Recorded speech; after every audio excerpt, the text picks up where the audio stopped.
Welcome in on your Monday. Top 5 Week 8 awards presented by Texas Beef House. Use our promo code 365sports for a discount at checkout. Let's go. Number 5.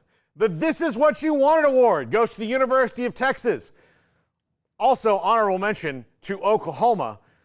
When you join the SEC, these are the kind of games you get. Does this derail Texas's season and make me think that they're any less of a championship contender? No. But it does, maybe take some of the wind out of their sails. They had not played a great schedule up until Georgia, and these are the things that you kind of pay for sometimes when that happens in the SEC. That first elite team you play a little faster, a little bigger, a little stronger than what you've been playing. Now the teeth of Texas's schedule comes along. It will be harder, but they're still really good. But you wanted controversy, you wanted all this stuff. This is the SEC. Welcome aboard into Oklahoma, struggling mightily the last couple weeks. Also, this is what you get when you follow Texas places. Number 4, the Hello Darkness My Old Friend Award goes to Oklahoma State.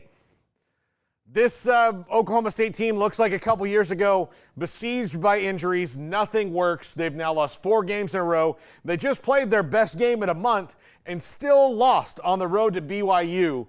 At the end of that game, Mike Gundy struggling to find any kind of offensive continuity. Ollie Gordon finally had a big game, especially in the first half against BYU.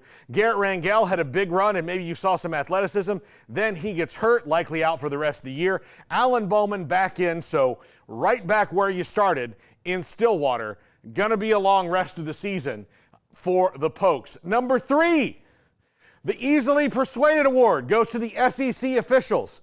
Now, I use this old Hank Stram gift because he was the best at harassing officials, but has nothing on the UT fans. Now, look, I don't know if they changed the call because of the garbage that was thrown onto the field or whatever. The problem is there's the perception that it was. The University of Texas, to their credit, has responded forcefully and strong, banning the people who threw bottles onto the field and threatening to take away alcohol sales, which I don't think they'll do yet.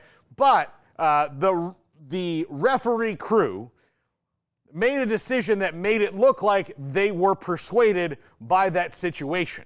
You cannot do that and create that perception, whether it's true or not, whether you got together and decided that it wasn't in fact a penalty, which it wasn't, or the delay caused you to think about it and all these things happen. You said, okay, it's not a penalty. Well, now you're telling the mob that they can do what they want, which is a mistake. Sometimes there are bad calls and sometimes you have to stick by them. And that's why the NCAA needs to make their refs more accountable, because the only people that held the refs accountable there were the fans, and that's not the people who should be doing it. In the NFL, they have a pool reporter that asks them questions, and then that's when they are held accountable, and you can move all this stuff along down the line. But what happened at Texas was just a bad look. No matter if the officials were or were not influenced by the trash, it definitely looks to a lot of people like they were.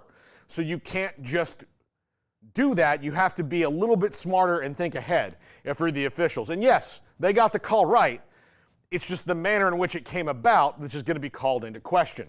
Number 2, and So It Begins award goes to currently offensive coordinators. Seth Luttrell out at Oklahoma, Andy Ludwig out at Utah. This is the time of year where people start to call the assistant herd. And yes, we've had a couple of head coaches let go, but right now it's let's make an in-season change with our assistant, see if the play calling duties or whatever can be changed, and move on if that can help us. Well, in Oklahoma's case, I don't think Seth Luttrell's the problem. The problem is their talent, and at Utah, the problem is the fact that they don't have Cam Rising and won't for the rest of the year, and have not had him except for a couple games early in the year.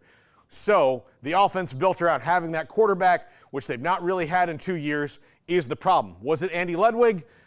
Was it Seth Luttrell? Probably in part, but believe me, there are bigger fish to fry when you don't have the Johnnies and Joes. It's harder for the guy with the play sheet to put them in positions to win.